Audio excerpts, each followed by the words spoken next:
మానవాయుష్ 900 ఏండ్ల నుండి 120కి పడిపోవడానికి బైబిల్ మరియు సైన్స్ ప్రకారం 3 ముఖ్యమైన కారణాలున్నాయి. 1. వాతావరణ మార్పు.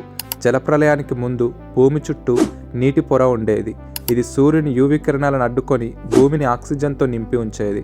ప్రళయం తర్వాత రక్షణ పొర పోవడంతో రేడియేషన్ పెరిగి కణాలు త్వరగా ముసలివారయ్యేలా చేశాయి. 2. జన్యుపరమైన క్షీణత. దేవుడు ఆదామును 100% పవిత్రమైన డిఎన్ఏతో సృష్టించాడు.